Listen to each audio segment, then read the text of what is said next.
Fraternidad Cristiana, una iglesia cristiana para la familia, presenta Reflexión Espiritual, en donde la Biblia cobra sentido para el hombre de hoy. ¿Cuántos han estado afligidos alguna vez? ¿Verdad que sí? Algunos han estado afligidos por el examen privado que les toca, o por los exámenes de medio año en los más chicos, o porque tienen una entrevista para trabajo después de 2 años de no trabajar. En fin, hay aflicciones, llegan las aflicciones. ¿Y qué hacer cuando uno está afligido? Porque las aflicciones llegan. Aquí hay gente que pasó por tremendas aflicciones, otros que están en medio de grandes aflicciones y otros que están por entrar a una gran aflicción. Pero no tenga envidia de los que están afligidos, ya le va a tocar la suya. Las aflicciones llegan. Cuando llega su hija y le dice: mamá, me voy a casar. ¿Y con quién?, le dice ella. De pronto nos ponen en apreturas, en angustias y en aflicciones. Recuerden ustedes que Santiago escribió la carta a los judíos cristianos que estaban dispersos por las distintas aflicciones que habían experimentado. Por causa de su fe, los persiguieron y se encontraban por todo el mundo del Imperio Romano, perseguidos, asustados, afligidos, sin trabajo, sin hogar, con muchas complicaciones. Y en ese contexto de las diversas pruebas de las que dice Santiago, dichosos los que se encuentren en diversas pruebas, en medio de esa realidad, Santiago llega casi al final de su carta, en el capítulo 5 y versículos 13 al 18, y hace una pregunta que pareciera una pregunta que no se pregunta, porque él comenzó la carta hablando precisamente de las 12 tribus que se hallan dispersas por el mundo. Él sabe que están con grandes problemas, pero a veces uno pregunta solo para darle oportunidad a la gente a que exprese la verdad que conoce. La pregunta de Santiago es: ¿está afligido alguno entre ustedes? ¿Cuál creen que fue la respuesta de todos ahí cuando leyeron la carta de Santiago? Que si está afligido alguno. Todos estamos afligidos. Aquí todos estamos afligidos. Estamos lejos de nuestra patria, estamos lejos de nuestra familia, estamos sin trabajo, estamos con problemas, como muchos de nuestros connacionales que se encuentran en el extranjero, allá en Europa o en Norteamérica, y están afligidos. Están afligidos porque se fueron en busca de un mejor futuro y encontraron que está mejor su pasado en su país.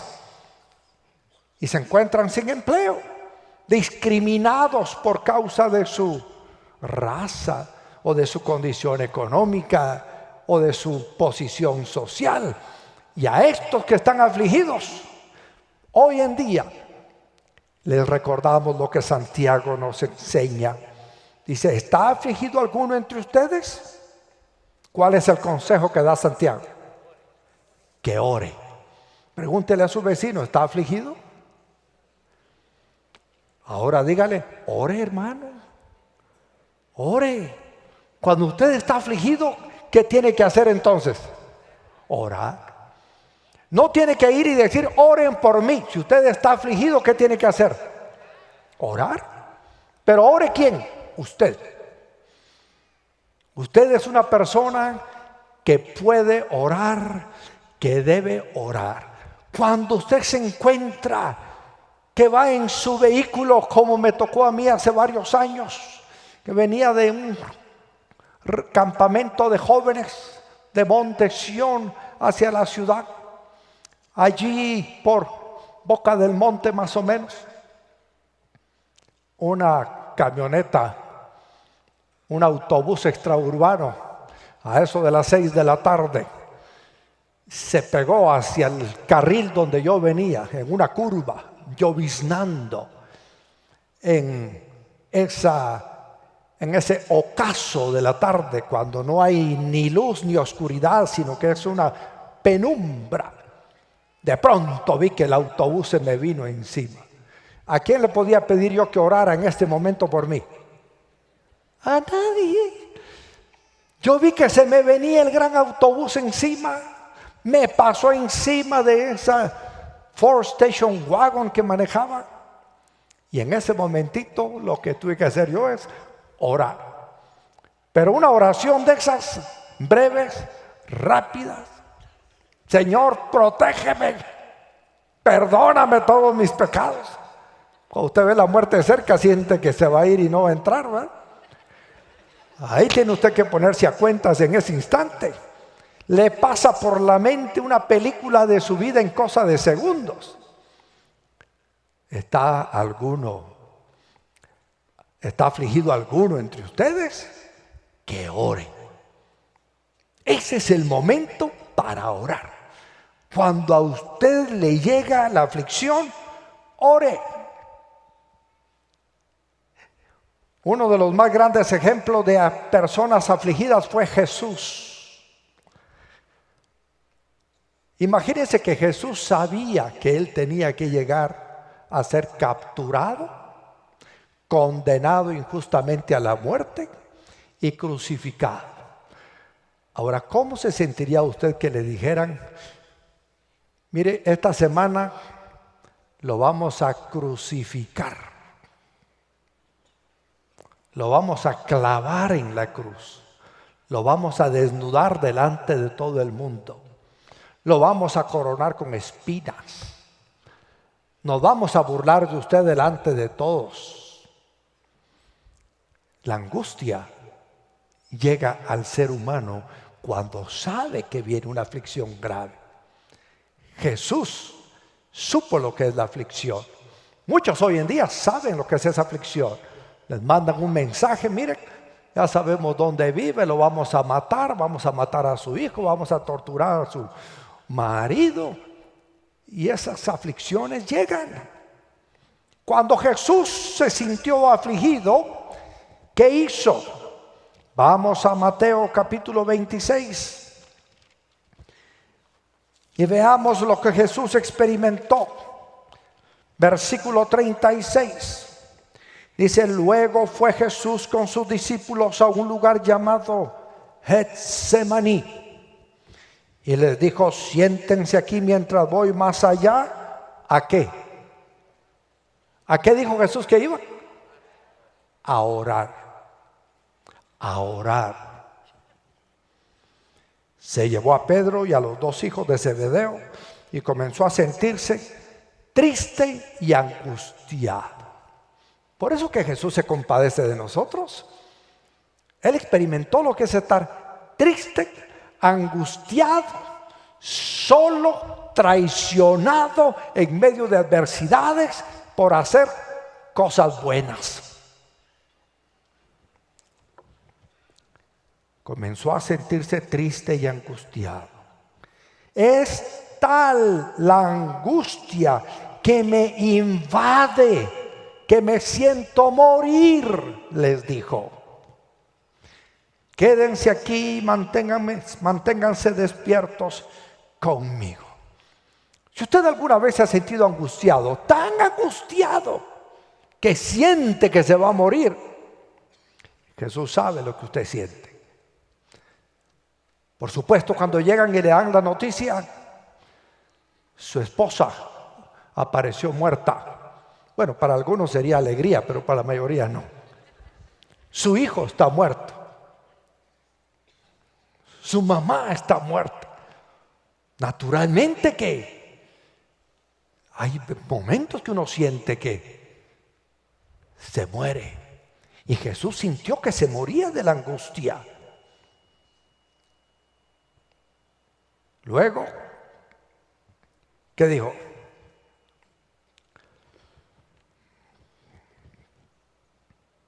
Yendo un poco más allá, versículo 39, se postró sobre su rostro y oró. Padre mío, si es posible, no me hagas beber este trago amargo, pero no sea lo que yo quiero, sino lo que quieres tú. No fue una oración rebuscada, no fue una oración con palabras muy rimbombantes, pero fue una petición que salió de su corazón. Breve, concisa, al punto, a Dios. Alguien decía que las oraciones son como las flechas. Entre más encorvado esté el arco, más lejos llegan. A veces las aflicciones hacen que nos encorvemos literalmente y nos postremos delante de Dios. Y en medio de esa angustia, lo que nos queda es orar y decir: Señor, ¿y qué hago? Las madres se postran a orar por sus hijos. Los hijos se postran a orar por sus padres. Pero no hay oración que salga más directa al Padre que aquella que sale de un corazón angustiado, que siente que se muere. Por eso es que la oración hecha por un justo, hecha directamente a Dios, tiene poder. Y me impresiona que Santiago, recuerdan ustedes que Santiago fue hermano de Jesús. Santiago vivió de cerca la vida, pasión y muerte de Jesús. Santiago oyó de primera mano las enseñanzas de Jesús. Y por eso seguramente recordaba a Jesús en el Getsemaní, que estaba orando y diciéndole al Señor claramente: si es posible, no me hagas beber este trago amargo, pero no sea lo que yo quiero, sino lo que quieres tú. Luego volvió a donde estaban sus discípulos y los encontró orando intensamente, dice. ¿Cómo los encontró? Dormidos. ¿Cuántos se han dormido orando? Y usted no tiene sueño, póngase a orar, se duerme. Por eso el consejo es: ore caminando, ore de pie. Si usted se arrodilla ahí junto a la cama, ahí se va a quedar babeando toda la noche. Yo recuerdo en mis años mozos que yo trataba de orar. Me ponía a orar de rodillas a la orilla de mi cama y me quedaba dormido. Hasta que aprendí que la oración, más que una acción, es una actitud. Y más que una postura física, es un clamor del corazón. Y podemos orar. Y una oración sencilla como la de Jesús: Señor, si es posible, que no me tome yo este trago amargo, pero que se haga tu voluntad, Señor. A veces usted ora: Señor, si es posible, que no agarren a mi hijo, el narcotraficante. Pero a veces no es posible. En el caso de Jesús, ¿tomó el trago amargo, sí o no? Esto nos enseña que aunque la oración tiene poder, a veces, ¿qué pasa? No es respondida como nosotros queremos. A veces no es respondida como nosotros queremos, sino se hace conforme a la voluntad de Dios nuestro Señor. Por eso dice que la oración nos fortalece para enfrentar la aflicción. Y es en la oración en la que descargamos nuestras cargas, nuestras penas, nuestras preocupaciones a Dios, nuestro Señor. Cuando esté afligido, ore. ¿Qué es orar? Sencillamente orar es hablar con Dios.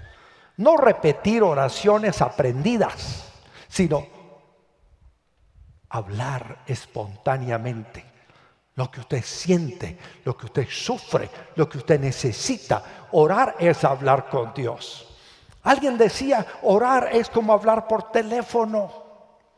Aunque usted no mira a la otra persona, sabe que le está escuchando. ¿Cuántos saben que Dios escucha nuestras oraciones? Por eso hay que orar. Es importante que conozcamos el poder de la oración, porque en medio de la aflicción eso nos va a ayudar. La oración es parte de la iglesia. La iglesia a través de los siglos y sobre todo en los primeros siglos fue una iglesia que aprendió a orar. Como eran judíos, los primeros cristianos, ellos tenían 3 horarios para orar. Por eso habla mucho en el libro de los Hechos de los Apóstoles, a la hora de la oración. Daniel oraba 3 veces al día. ¿Por qué? Porque era judío. Y los judíos acostumbraban a tener horario de oración. Así como usted tiene horario para desayunar, para almorzar, para cenar, para merendar y comer 5 veces al día. Igual debe de ser con la oración. Debemos tener horarios. Por supuesto, cuando hay aflicción, se rompe el horario y lo hacemos en el momento que más lo sentimos. Es muy importante que nosotros oremos al Señor. ¿Sabe cuál es la peor oración? La peor oración es la que no se hace. Esa es la peor oración. Muchos, cuando estamos afligidos, corremos al abogado, corremos al médico, corremos al pariente rico, corremos a la policía, corremos por todos lados. Primero deberíamos correr ¿a dónde? A Dios. Eso es lo primero. Ponga su aflicción en las manos del Señor. Ore a Dios. El Salmo 50:15 dice: invócame en el día de la angustia, yo te libraré y tú me honrarás.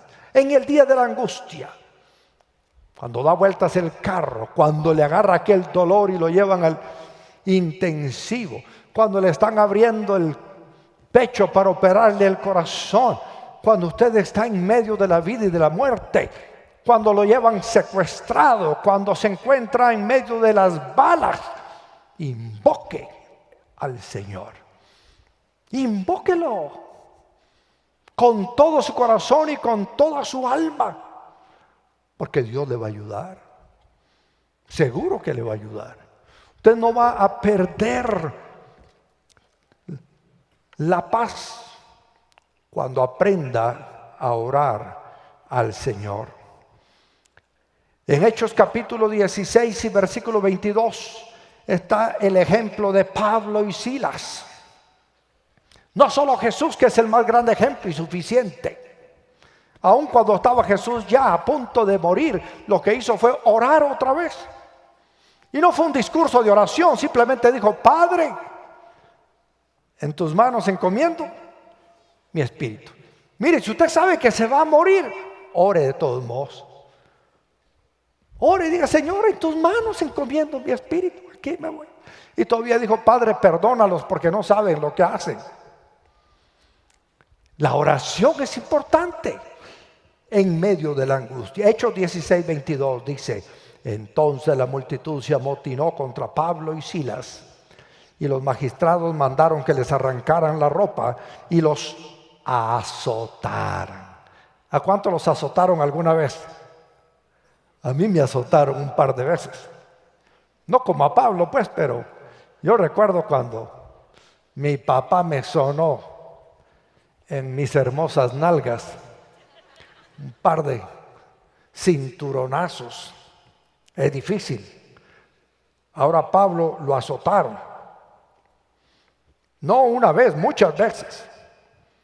Después de darles muchos golpes, los echaron en la cárcel y ordenaron al carcelero que los custodiara con la mayor seguridad. Al recibir tal orden, éste los metió en el calabozo interior y les sujetó los pies en el cepo. A eso de la medianoche, Pablo y Silas se pusieron a llorar, dice, a orar.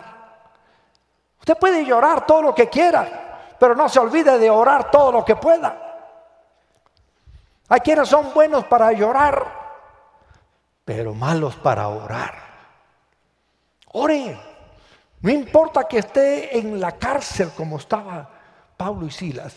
No importa que usted con los pies en el cepo. Ustedes recordarán, alguna vez han visto el cepo. Usted pasa todo el día con los pies así. Y en algunos casos con los brazos así. Y si usted está en el cepo, hora tras hora tras hora, después de que lo han azotado y después de que lo han golpeado y después de que lo han torturado, ore. Ore. Ahí es cuando es necesario orar. Y eso fue lo que hizo Pablo y Silas. Y por cierto, Silas no era la esposa de Pablo. Era otro apóstol que lo acompañaba. A eso de la medianoche, Pablo y Silas se pusieron a orar y a cantar himnos a Dios. Y los otros presos los escuchaban. De repente se produjo un terremoto tan fuerte que la cárcel se estremeció hasta sus cimientos. Al instante se abrieron todas las puertas y a los presos se les soltaron las cadenas. Pero no solamente habla Santiago de orar en la aflicción. Volvamos a Santiago 5:13. ¿Está afligido alguno entre ustedes? Que ore. ¿Está alguno de buen ánimo? Que cante alabanzas. Ahora, a mí me sorprende Pablo y Silas, porque ellos no solo estaban afligidos, somatados, sino que estaban, ¿qué? De buen ánimo. Porque ¿qué estaban haciendo? Cantando. Yo recuerdo un hermano que ya en paz descansa, que no era creyente todavía cuando su mujer ya era creyente, y que toda la vida había peleado cada vez que él se emborrachaba. Un día que me vino a buscar, le dije a la señora, ya no pelee con su marido, trátelo como si fuera sobrio, trátelo como si fuera buen cristiano, trátelo como que si fuera el marido que usted quisiera tener. Entonces ella lo empezó a recibir de tal manera que le decía, ¿querés un tu caldito de huevos? Y el otro con apazote, dice aquel hermano. Y ahí estaba de goma, y en vez de recibir una maltratada de la mujer, le daba caldo de huevos con apazote. Y él se empezó a desestabilizar y a descontrolar y a preguntarse, el que sale a parrandear y a chupar soy yo, y la que está feliz cantando alabanzas es mi mujer. ¿Qué pasa? ¿Qué pasa aquí? Entonces empezó a asociar a su mujer con el tal Jorge López. Y empezó a decir, a lo mejor voy a ir a ver qué pasa ahí. Pero no era el tal Jorge López, era el mensaje que predicaba Jorge López. El mensaje de que Cristo Jesús cambia vidas, transforma vidas y nos ayuda a vencer las dificultades. Y se convirtió al Evangelio.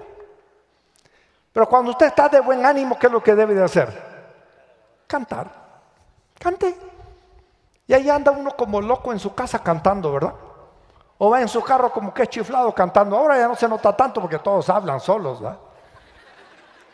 Andan ahí con sus aparatos de manos libres para hablar por teléfono. Así que ahora con más libertad, usted cante, usted disfrute. Si usted está de buen ánimo, cante. No importa que no cante tan bonito como los cantantes profesionales, pero va a cantar de corazón. Va a poder alabar a Dios nuestro Señor. Y eso es lo que dice. ¿Está alguno de buen ánimo? Que cante alabanzas. La iglesia a través de los siglos ha sido una iglesia que ora. ha sido una iglesia que canta. Y es importante cantar, porque cuando nosotros estamos de buen ánimo y cantamos, como que generamos una energía interior que nos hace sentir como que podemos enfrentarnos al mundo, podemos enfrentarnos al pecado, podemos enfrentarnos al trabajo, podemos enfrentarnos a las dificultades y con la ayuda del Señor salimos vencedores. Pero es importante cantar para cambiar el ánimo. Juvenal decía, mente sana, cuerpo sano. Si su mente está sana, su mente está positiva, su mente está entusiasta, su cuerpo va a estar sano y va a estar con una actitud buena. Norman Vincent Peale hizo famoso su libro del poder del pensamiento positivo tenaz. ¿Y quién era Norman Vincent Peale? Un predicador del evangelio. Eso era, un pastor que simplemente puso en blanco y negro lo que les estamos diciendo a ustedes aquí, siempre a través de la predicación. El poder de la oración, el poder de la canción, el poder de la fe. Nosotros podemos hacer que nuestra mente tenga una actitud positiva. Y cuando usted en su mente piensa que puede, puede. Pero cuando usted en su mente piensa que no puede, no puede. Pero ¿cuántos saben que todo lo puedo en Cristo que me fortalece? Todo lo puedo en Cristo que me fortalece. Y Pablo lo dice en el contexto de la carta que escribe a los filipenses. Pablo está preso cuando escribe esa carta. Y Pablo dice, puedo estar en escasez. Porque a veces nos toca estar en escasez. A veces nos toca estar apretados de plata, escasos de comida, con muchas limitaciones. Pero Pablo dice, no, yo puedo estar en escasez. Para todo he sido enseñado. Y también dice, puedo estar en abundancia. Todo lo puedo en Cristo que me fortalece. No importa la circunstancia, puede ser una circunstancia adversa o de adversidad, o puede ser una circunstancia de prosperidad, pero en todo caso puedo. Puedo vivir con las manos llenas de riquezas y puedo vivir con las manos llenas de pobrezas. No importa en qué circunstancia esté, todo lo puedo en Cristo. Acaba de publicarse un estudio que hicieron de todas las naciones de la tierra. Y aunque Guatemala ocupa el lugar 116 en subdesarrollo, en falta de educación, en falta de salud, en grandes limitaciones materiales, está entre los primeros 25 países del mundo que son los más felices de la tierra. ¿Qué les parece? Guatemala, ¿somos felices? Somos felices. ¿Y sabe por qué dice que somos felices el estudio? Porque en Guatemala creemos que la fe en Dios es importante. Eso es importante. También creemos en Guatemala que la familia es importante y que vale la pena trabajar, pero sin sacrificar a nuestra familia. Y le damos importancia al estar con los hijos, con las suegras, con los suegros, con los abuelos, con todos. Nos importa la familia. Un día este país será desarrollado y ocupará los primeros lugares en el mundo. Ojalá no nos olvidemos que lo más importante es creer a Dios, cuidar la familia que Dios nos da, porque herencia de Jehová son los hijos. Y hemos aprendido a estar contentos con lo presente, felices con lo presente. Nos ha tocado estar solo con pan y café para desayunar, contentos. Nos ha tocado estar ahí con un gran buffet para desayunar, contentos también. No importa lo que pase, pero nosotros tenemos que aprender a ser de las personas que tenemos buen ánimo y cantar a Dios y darle gracias a Dios por todo lo que Él hace en nuestra vida. Proverbios 18:14 dice: en la enfermedad el ánimo levanta al enfermo, pero ¿quién podrá levantar al abatido? ¿Quién podrá levantar al abatido? El abatido es aquel que ha perdido todo ánimo, toda esperanza. Ese está deprimido, tiró la toalla, está tirado. Pero cuando usted está enfermo, pero tiene buen ánimo, ¿qué va a pasar? Se levanta. Está comprobado que los pacientes que tienen fe en Dios se recuperan mucho más rápidamente que los pacientes que no tienen fe en Dios. Por eso es que es importante que nosotros, cuando entremos a la cirugía, si nos toca, cuando entremos a una dificultad, si nos toca, entremos con buen ánimo. Porque como dijo Pablo, podemos estar caídos, pero no vencidos. Ahí tirados. A veces nos toca ir a ver a un enfermo y en vez de irlo a consolar, salimos consolados, ¿verdad? ¿Por qué? Porque el enfermo está de buen ánimo. Y lo recibe a uno, y qué hermano, qué gusto verlo, qué alegría. ¿Y cómo está? Pues mire, hermano, aquí con grandes dificultades, pero con la ayuda de Dios voy saliendo. Entonces dice uno, este no se va a morir, al menos no se va a morir triste, se va a morir contento. Este se va a morir contento. Yo he visto personas que están a punto de morirse y están cantando alabanzas y saben que se van a morir, pero están de buen ánimo. Hace poco oí el testimonio de un hermano que se puso grave y se pusieron a orar por él ahí en el hospital. Señor, sana a mi papá y sana. Y ya se les estaba yendo, pero de repente dice que regresó. Y le dice, ay, ¿ustedes para qué me trajeron de regreso? Ya estaba viendo la luz yo. Ya iba camino al cielo. Si me vuelvo a poner en situación crítica, ya no oren para que regrese. Oren para que me quede allá. Ya me imagino algunos de ustedes hubieran dicho, para verle las carotas a ustedes. Mejor me voy al cielo. Allá estoy feliz y contento. Hermano, buen ánimo.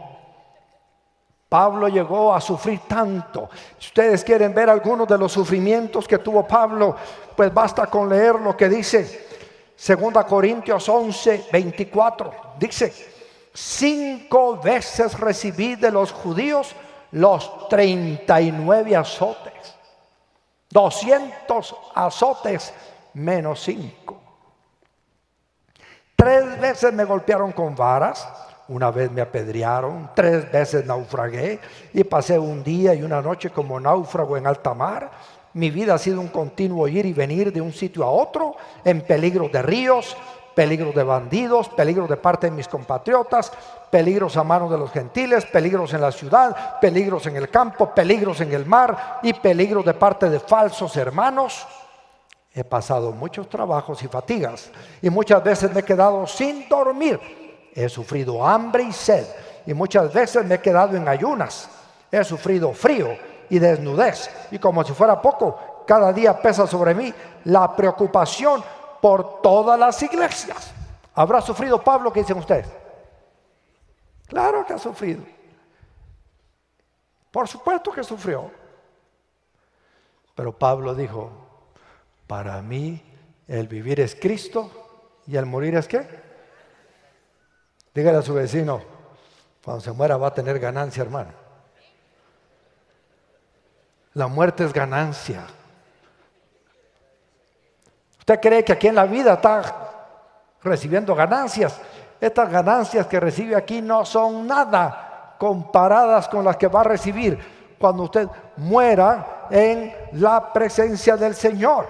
Por lo tanto, nuestra actitud debe ser como la de Pablo en Romanos 8:35. ¿Quién nos apartará del amor de Cristo? Dice Pablo. ¿La tribulación? ¿Nos apartará la tribulación? ¿Qué dicen ustedes? Díganme pues, no. ¿O la angustia? ¿La persecución? ¿El hambre? la indigencia, el peligro o la violencia. No, hermanos. Así está escrito: por tu causa siempre nos llevan a la muerte, nos tratan como ovejas para el matadero. Sin embargo, en todo esto somos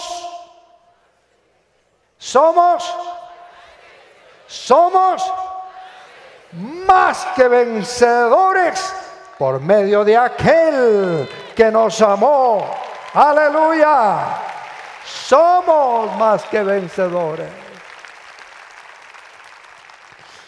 Pues estoy convencido de que ni la muerte, ni la vida, ni los ángeles, ni los demonios, ni lo presente, ni lo porvenir, ni los poderes, ni lo alto, ni lo profundo, ni cosa alguna en toda la creación podrá apartarnos del amor que Dios nos ha manifestado en Cristo Jesús, nuestro Señor. Esto debe ayudarnos a tener buen ánimo ante las dificultades, ante los problemas. Por eso es importante, si estamos de buen ánimo, cantar, y si estamos angustiados, orar. Pero sigue diciendo Santiago: ¿está afligido alguno entre ustedes? Que ore. Estamos en Santiago 5:13. ¿Está alguno de buen ánimo? Que cante alabanzas. ¿Está enfermo alguno de ustedes? ¿Hay alguno que vino enfermo hoy? A ver, su mano levantada. ¿Sí? ¿Sí? ¿Está enfermo alguno de ustedes? Aquí dice: haga llamar a los ancianos de la iglesia para que oren por él y lo unjan con aceite en el nombre del Señor. La oración de fe sanará al enfermo y el Señor lo levantará. Y si ha pecado, su pecado se le perdonará. ¿Cuántos han recibido sanidad divina alguna vez en su cuerpo? A ver, mantengan su mano en alto. Póngala en alto, que la cámara pase ahí por donde están ustedes, porque hemos recibido sanidad divina y damos gloria a Dios por la sanidad divina que hemos recibido. Démosle un aplauso al Señor por darnos sanidad cuando estuvimos enfermos. Mis hermanos, todos, o podría decir la gran mayoría de nosotros, alguna vez estuvimos muy enfermos y el Señor nos dio sanidad. Si usted ha venido hoy con alguna enfermedad, pues confíe en Dios nuestro Señor. Él le va a dar sanidad. Y si no le da la sanidad y se muere, mejor sanidad que esa no hay. Porque todo enfermo que sana, se muere. Se lo repito: todo enfermo que sana, de morir se tiene. Si no se muere de la enfermedad por la que oramos ahorita, se va a morir de otra cosa, pero de morir se tiene. Dígale a su vecino: hermano, usted se va a morir, seguro que se va a morir. Créanme que se va a morir. Más vale que prepare su testamento. Más vale que tenga sus papeles en orden. Más vale que ame a su gente que quiere hoy, porque no hay ninguna seguridad de que mañana vamos a estar vivos. Mañana puede ser demasiado tarde. Yo les he contado que a veces me han invitado a orar por una persona que está muy enferma, y voy al hospital y le digo a la persona muy enferma: mire, Dios puede sanarlo de ese cáncer que tiene o de la enfermedad que sea que tiene. Dios tiene poder para sanarlo. Pero si no se muere de esta, se va a morir de otra. Todo lo importante no es que sane ahorita de su enfermedad. Lo importante es que usted se arrepienta de sus pecados y conozca a Jesús como su Señor y Salvador personal, para que cuando se muera salga disparado, pero a la misma presencia de Dios. Más importante que sanar de una enfermedad es recibir el perdón de pecados y reconocer a Jesús como nuestro Señor y Salvador personal. ¿Cuántos son ya hijos del Señor? Gloria a Dios por eso. Gloria a Dios. Por eso es que nada nos podrá apartar del amor de Cristo, porque nos podrán matar, pero como dijo Jesús: no teman a los que matan el cuerpo, teman a aquel que puede matar el alma y mandarla lejos. Cuando usted cree en Cristo, usted tiene vida eterna y seguro va a estar en la presencia del Señor. La enfermedad entra en la respuesta a la primera pregunta que hace Santiago, causa aflicción. Pero ¿por qué pregunta ahora? ¿Está enfermo alguno de ustedes? Precisamente porque quiere enseñarles lo que deben hacer en medio de la aflicción, de la enfermedad. Veamos entonces qué aprendemos de Santiago sobre el orar por los enfermos. En el Nuevo Testamento los ancianos eran los encargados de gobernar las iglesias y también se utiliza la palabra obispo para designarlos, que conlleva el concepto de supervisores. Ellos debían orar por los enfermos y ungirlos con aceite en el nombre de Jesús. Pero recuerde que el orar en el nombre de Jesús conlleva la autoridad de Jesús mismo. Aquí en la iglesia, cuando yo necesito que se haga algo y le digo a un servidor, mire hermano, hágame el favor que cierren las puertas. Él llega allá donde están y ¿qué es lo que hace? Cierra las puertas. Nadie le dice, a que venga el pastor a decirme. No le dicen así. ¿Por qué? Porque creen que el pastor le dijo a este servidor y él va en nombre del pastor a decir, cierre las puertas. Claro, hay unos que dan pastorazos, se inventan que el pastor dijo. No siempre fue el pastor el que dijo. ¿Quiénes dicen el pastor no dijo ni rosca? Pero cuando Jesús dijo, estas señales seguirán a los que creen en mi nombre. ¿Cuántos creen en el nombre de Jesús? Dice Marcos 16, sobre los enfermos pondrán las manos y ellos ¿qué? Sanarán. Cuando usted va a poner las manos sobre un enfermo, es como si Cristo mismo estuviera poniendo las manos sobre ese enfermo. No importa quién es usted. Usted puede ser un chiclero, puede ser un atolero, usted puede ser un sastre, usted puede ser un mecánico, usted puede ser un militar, usted puede ser un médico, usted puede ser un ingeniero, usted puede ser un diputado, usted puede ser el presidente de la república, pero si usted cree en el nombre de Jesús y pone las manos sobre un enfermo, es como si Jesús mismo estuviera poniendo las manos ahí y ese enfermo va a recibir del Señor la sanidad. No tiene que esperar usted a que venga el ungido de Dios, porque el ungido de Dios es Jesucristo y nosotros somos el cuerpo de Cristo. ¿Qué somos nosotros? Cuerpo de Cristo. La iglesia es el cuerpo de Cristo. Nosotros somos las manos de Cristo. Nosotros somos los pies de Cristo. Cuando vamos nosotros es como que va Cristo mismo en nosotros a llevar paz, seguridad, sanidad a la gente necesitada. Cuando usted va en el nombre de Jesús, Jesús va con usted. No importa que usted se mire como que es un vaso de oro, o un vaso de plata, o un vaso de plástico, o un vaso de barro. Lo que importa no es el vaso, es el jugo que va adentro lo que importa. Y lo que llevamos nosotros adentro es la esencia misma del Señor, es la presencia misma del Señor en nosotros. Por eso dice la Escritura, es Cristo en nosotros la esperanza de gloria. Hermanos, Guatemala tiene que transformarse. No solo empezar a ocupar los primeros lugares de ser uno de los países más felices y contentos del mundo, sino ser un país desarrollado, un país prosperado, un país pacificado, un país en paz. Porque nosotros llevamos adentro a Cristo y esa es la esperanza de gloria. En el nombre de Jesús, oramos por un enfermo, lo ungimos con aceite y ese enfermo tiene que recibir del Señor la sanidad.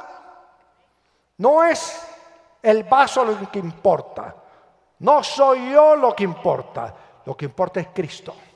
A Él le conviene crecer y a mí ¿qué? Menguar. Por eso es importante seguir el consejo de orar. El versículo 15 de Santiago 5 dice, la oración de fe sanará al enfermo y el Señor lo levantará. Es el Señor que lo levanta. El aceite no tiene nada de mágico. Y aquí es importante decir algo, el aceite es para ungir a los enfermos, no para ungir a las casas, no para ungir a los carros, no para ungir a los maridos borrachos. Que hay quienes quieren que su marido se convierta en sobrio y lo van a bañar de aceite cuando está dormido. Y él se despierta diciendo, ala, ¿qué me estará pasando? No es así la cosa. El aceite en el Nuevo Testamento se usa para ungir ¿a quién? A los enfermos. Si le dice, mire, vaya a ungir la puerta de su casa, eso no funciona en el Nuevo Testamento. El aceite no es mágico. El que es poderoso es Cristo Jesús. Él es el Todopoderoso. Él sí tiene todo poder. Vale la pena hacer notar lo que dice el versículo de ungir con aceite a los enfermos, porque el sacramento de la unción, esto es importante por su trasfondo que usted lo aprenda. El sacramento de la unción en los primeros tiempos fue siempre considerado como un recurso de sanidad y no como una preparación para la muerte, tal como se hace ahora en la Iglesia Católica Romana. En realidad salió en el año 852 después de Cristo. El sacramento de la unción se convirtió en el sacramento de la extrema unción. Fue hasta el año 852 después de Cristo que esa unción que se practicaba para sanar enfermos se convirtió en la extrema unción, para darle a la persona que se estaba muriendo, como decimos ahora, los últimos óleos. Sí, cuando aquí lo ungimos a usted, no es que lo estemos preparando porque se muera, lo estamos ungiendo para que siga viviendo. Y cuando se muera, ya no le vamos a ir a poner aceite, porque ya para eso no se usa.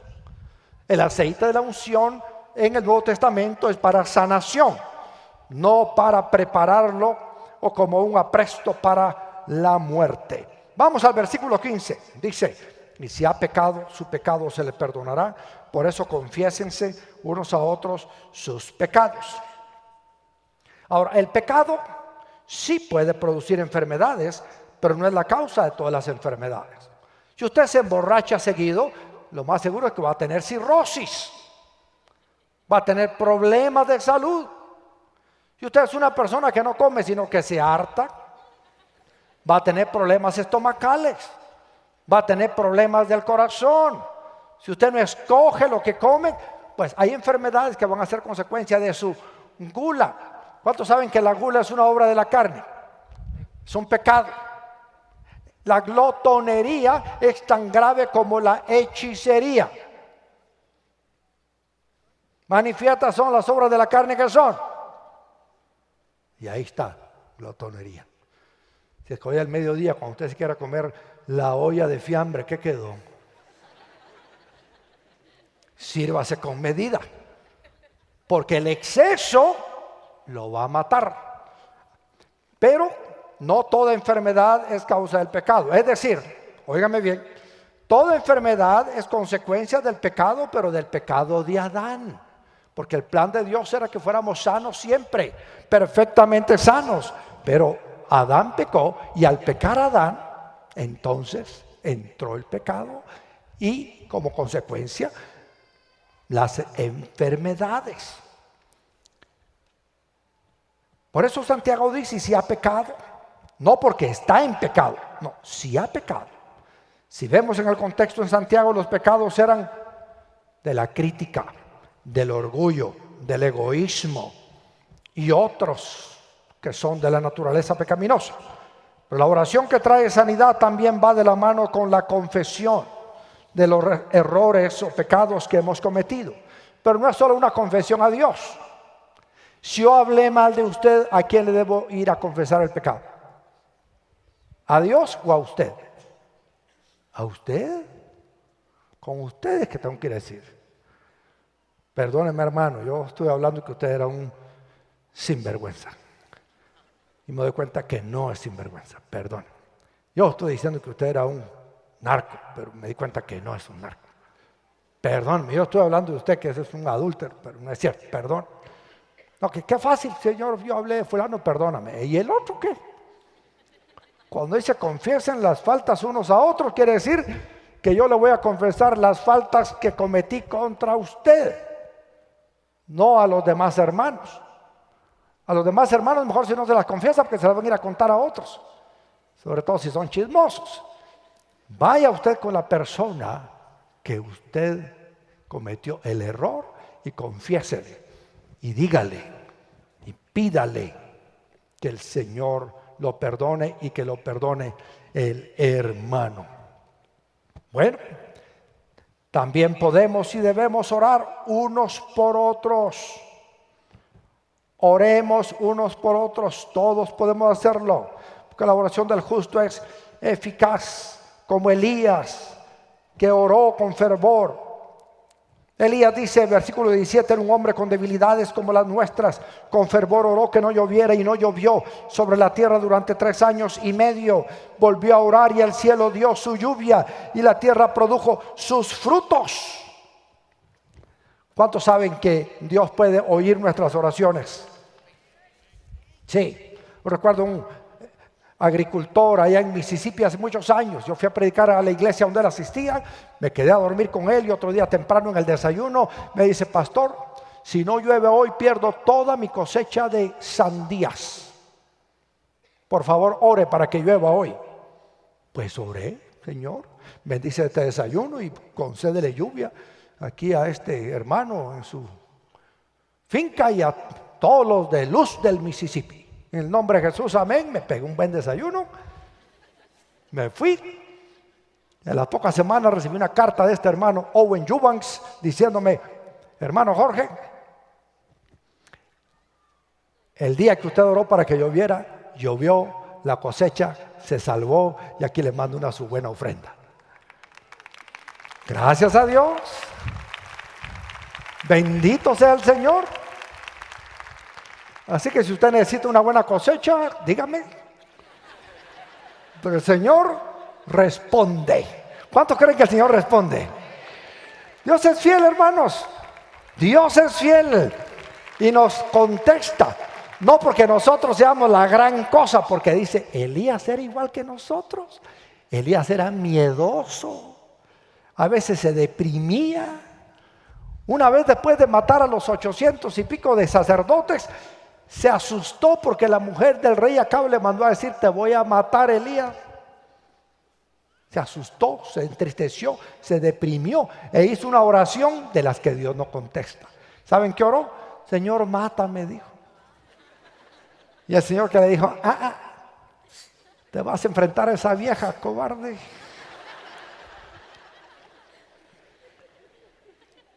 El Señor no contesta las oraciones escapistas. Mátame, Señor, ya no aguanto esta vida. Pues te aguantas. Tenés que terminar la universidad. Tenés que terminar de criar a tus hijos. Tenés que terminar de hacer lo que te comprometiste. Aquí no hay tales de que mátame, Señor, llévame a tu presencia. Elías era así débil igual que nosotros. Ahora yo les quiero decir algo. Muchas veces Dios responde sí, no o espera. Y a veces nos toca esperar. Dame un hijo, decía Abraham. El Señor dijo, sí, te lo voy a dar. Pero tuvo que esperar 20 años para que naciera. Estaba en el centro médico. Estaba agonizando una querida hermana de la congregación, muy conocida en la comunidad cristiana. Y se me acerca uno de los pastores más reconocidos del país y me dice, pastor, ¿y qué hace usted, hermano Jorge, con estos casos? Que uno ora, reprende, ayuna, hace vigilia, cadena de oración, de todo, y no se curan usted. ¿Qué hace usted? Pues mire, yo le voy a decir lo que hago. Yo si oro por el enfermo y se sana, le doy la gloria a Dios.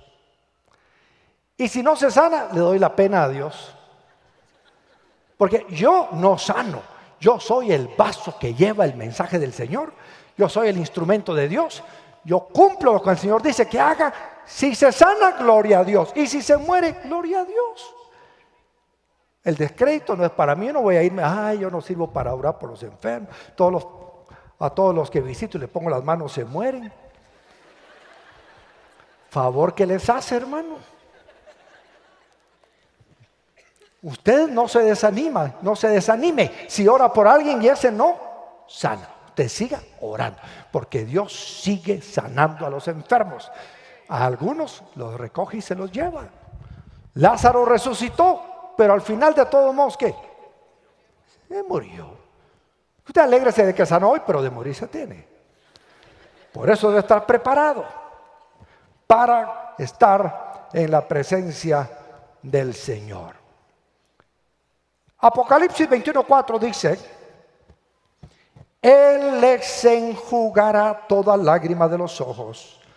Ya no habrá muerte, ni llanto, ni lamento, ni dolor, porque las primeras cosas han dejado de existir. Hoy experimentamos el ya, pero todavía no.